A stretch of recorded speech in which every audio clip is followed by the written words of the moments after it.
Assalamualaikum warahmatullahi wabarakatuh. Perkenalkan, nama saya Muhammad Indra Raditya dengan NPM 2100269.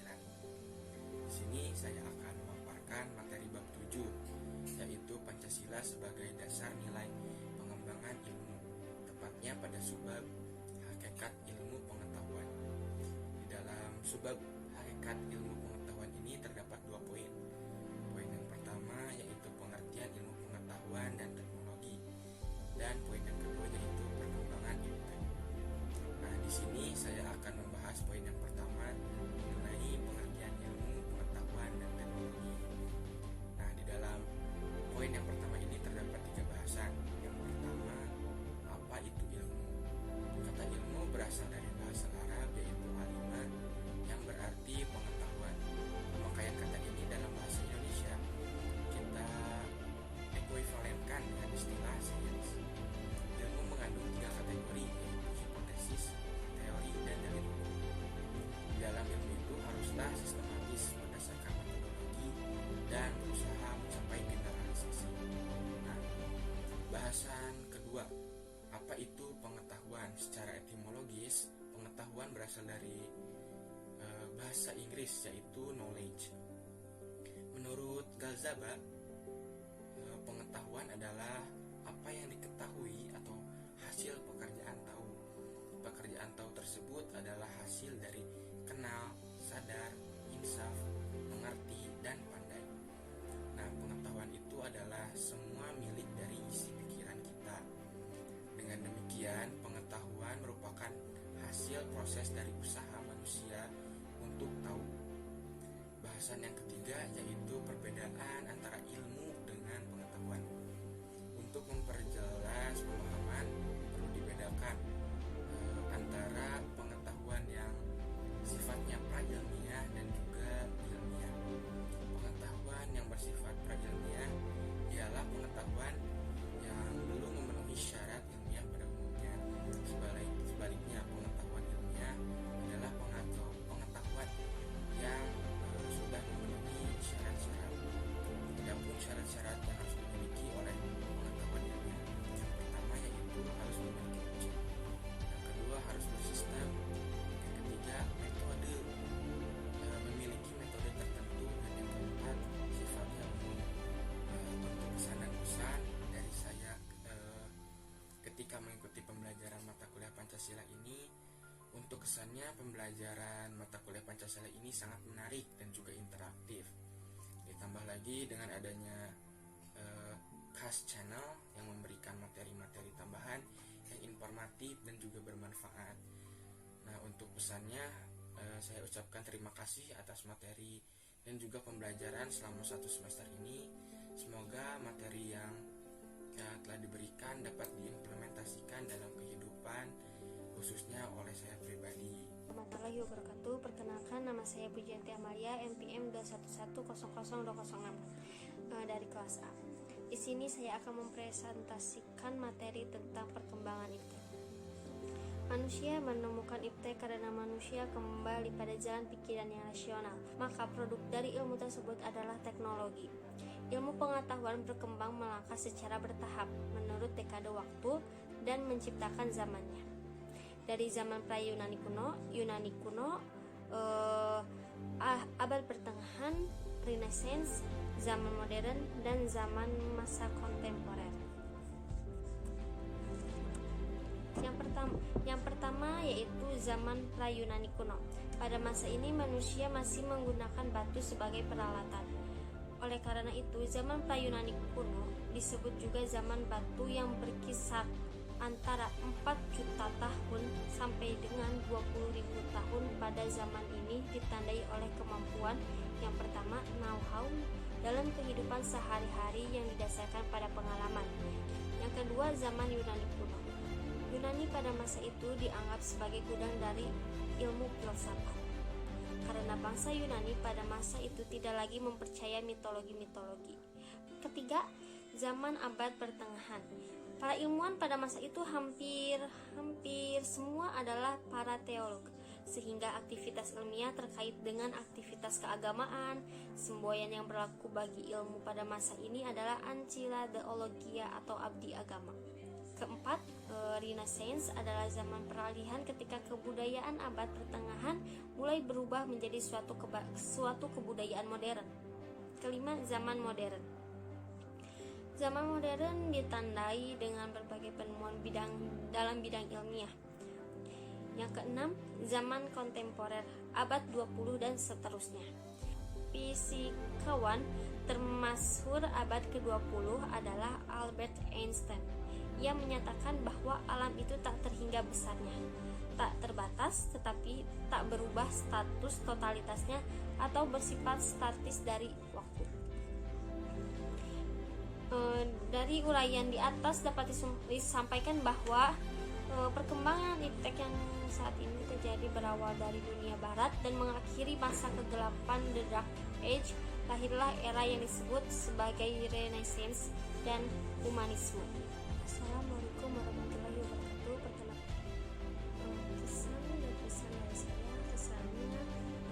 Pesan saya selama berada di kelas ini, saya mendapatkan ilmu Pancasila yang banyak, tidak hanya berdasarkan teori-teori, tetapi disertai dengan diskusi dan contoh dalam kehidupan nyata. Selama saya mengenyam pendidikan, baru kali ini saya merasakan kelas Pancasila yang menyenangkan. Pesan dari saya berharap agar saya bertemu dengan metode belajar seperti Bapak. Terima kasih dari hati saya yang terdalam untuk materi Pancasila yang Bapak berikan kepada kami. Terima kasih karena berkat Bapak saya dapat memahami materi Pancasila yang sebelumnya saya tidak mengerti. Terima kasih. Assalamualaikum warahmatullahi wabarakatuh. Kenalkan, nama saya Widi Lailatul Fajar dengan NPM 2110020046. Dan dalam video kali ini saya bertugas sebagai presentator yang akan mempresentasikan materi terkait Pancasila sebagai dasar pengembangan ilmu pengetahuan dan juga teknologi.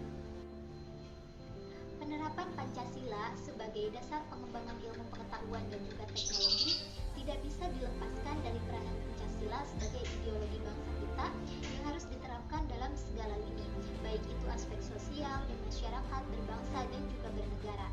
Tidak terlepas juga dalam pengetahuan ataupun teknologi haruslah menerapkan nilai-nilai Pancasila. Adapun nilai-nilai Pancasila yang dipakai sebagai dasar pengembangan ilmu pengetahuan dan juga teknologi, yang pertama yaitu sila ketuhanan sebagai dasar pengembangan ilmu pengetahuan. Sila pertama yaitu ketuhanan yang Maha Esa menjadi dasar dalam pengembangan ilmu pengetahuan dan juga teknologi. Karena dalam Pancasila ini tidak hanya berbicara tentang apa yang ditemukan, apa yang dibuktikan, dan apa yang akan diciptakan.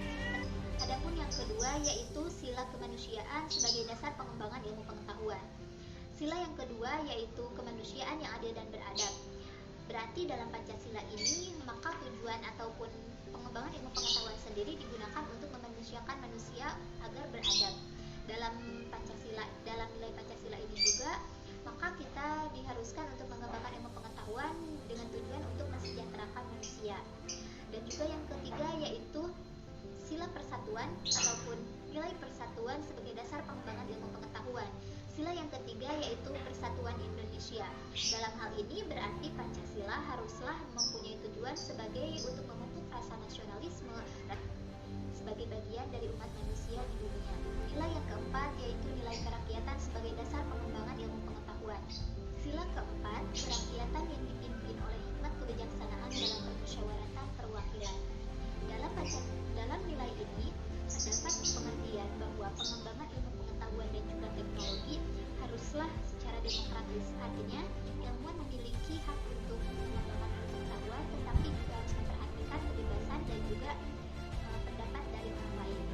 Yang kelima yaitu nilai keadilan sebagai dasar pengembangan ilmu pengetahuan dan juga teknologi. Sila kelima, keadilan sosial bagi seluruh rakyat Indonesia. Dalam nilai ini disebutkan bahwa keseimbangan kita dalam hidup bermasyarakat supaya tercipta keadilan bagi seluruh rakyat Indonesia. Kelima nilai-nilai Pancasila tersebut yaitu nilai ketuhanan, nilai kemanusiaan, nilai persatuan, nilai kerakyatan, dan juga nilai keadilan sosial bagi seluruh rakyat Indonesia menjadi pondasi dalam perkembangan dan juga pengembangan ilmu pengetahuan dan juga teknologi. Bahkan haruslah ilmu pengetahuan dan juga teknologi didasari dengan kelima nilai tersebut.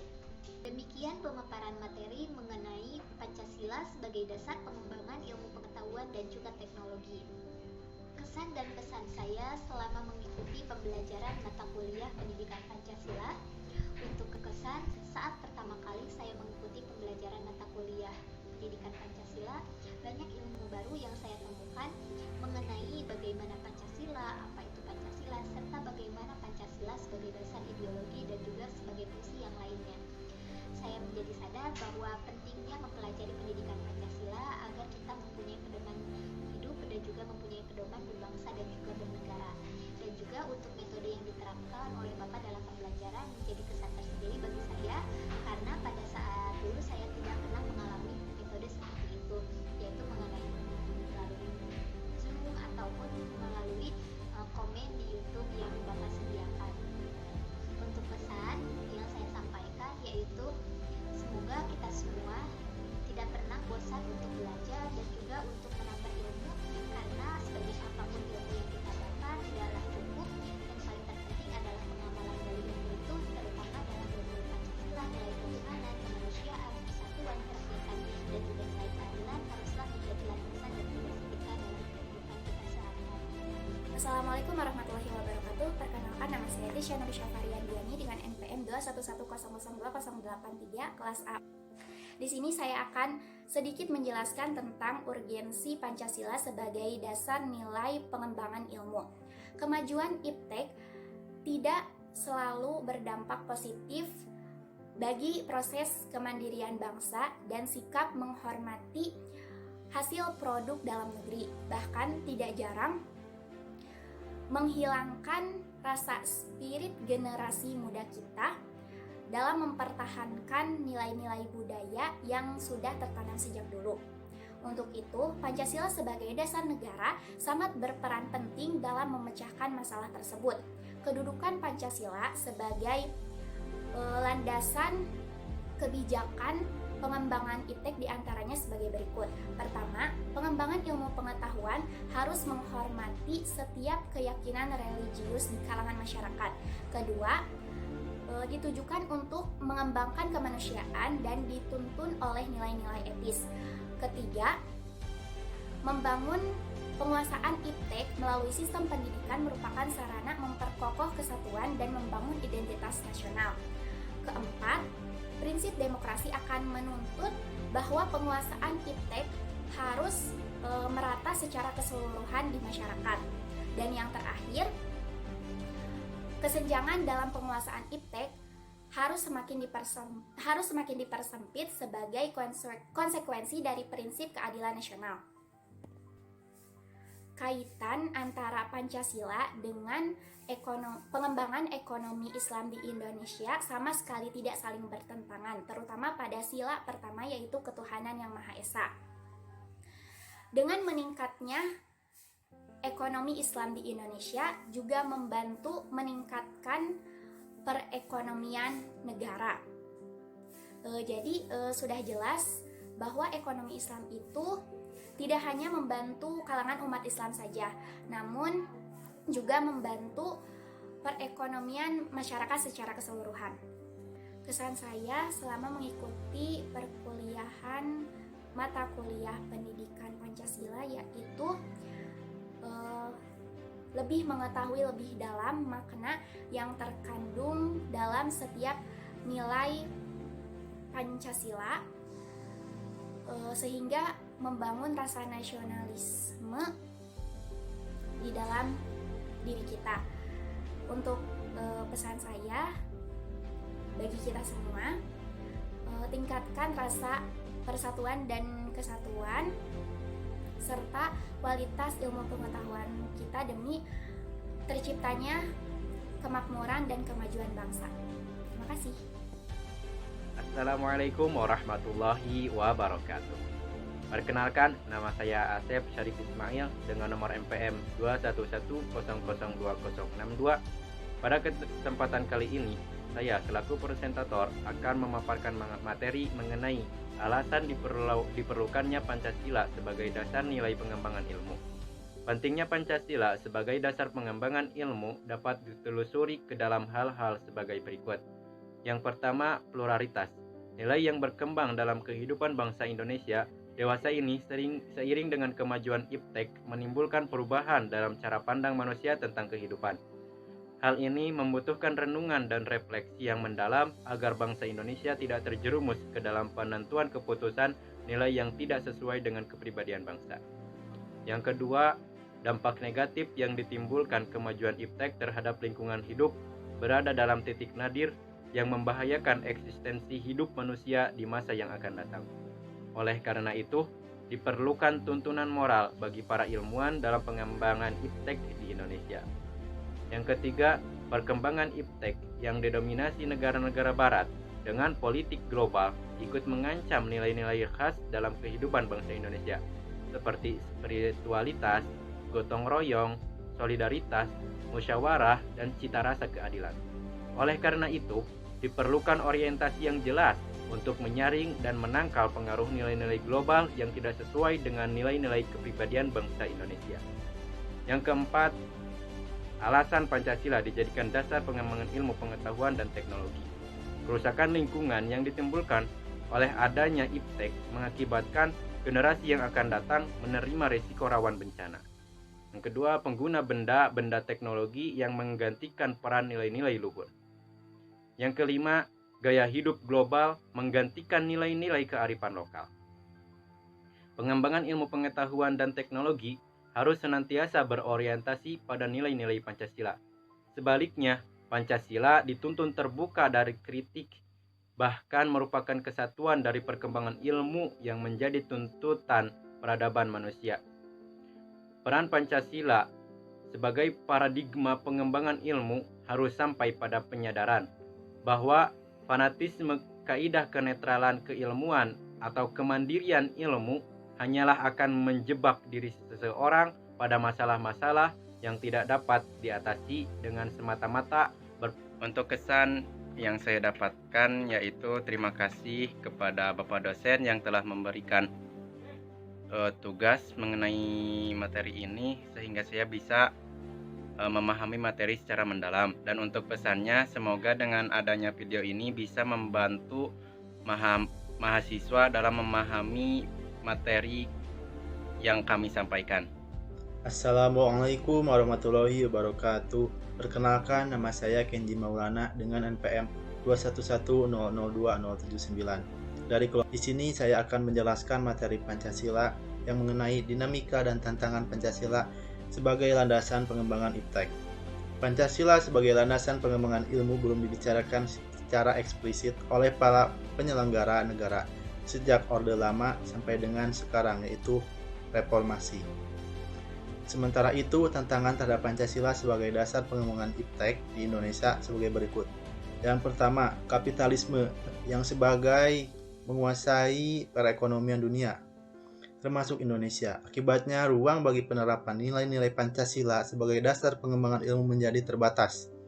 Yang kedua, globalisasi yang menyebabkan lemahnya daya saing bangsa Indonesia dalam pengembangan iptek, sehingga Indonesia lebih berkedudukan sebagai konsumen daripada produsen jika dibandingkan dengan negara-negara lain. Yang ketiga, konsumerisme menyebabkan Indonesia menjadi pasar bagi produk negara lain yang lebih maju. Dan yang terakhir, pragmatisme yang berorientasi pada tiga ciri, yaitu workability atau keberhasilan, satisfaction atau kepuasan, dan result atau hasil mewarnai perilaku kehidupan sebagian besar masyarakat Indonesia. Kaitannya nilai-nilai Pancasila dengan ekonomi syariah, yaitu keduanya saling bersinergi satu sama lain, yaitu berusaha memakmurkan seluruh rakyat Indonesia, mengurangi kemiskinan dan ketimpangan sosial, dan berusaha menegakkan keadilan bagi seluruh rakyat Indonesia. Pesan dan pesan selama mengikuti pembelajaran mata kuliah Pancasila. Yang pertama, saya ucapkan terima kasih kepada Bapak dosen yang telah mengajari kami sehingga kami dapat mengetahui Pancasila secara lebih mendalam. Pesannya, tetap semangat, dan semoga di tahun berikutnya atau di semester berikutnya kami dapat mengikuti kuliah secara tatap muka. Sekian dari saya. Wassalamualaikum warahmatullahi wabarakatuh.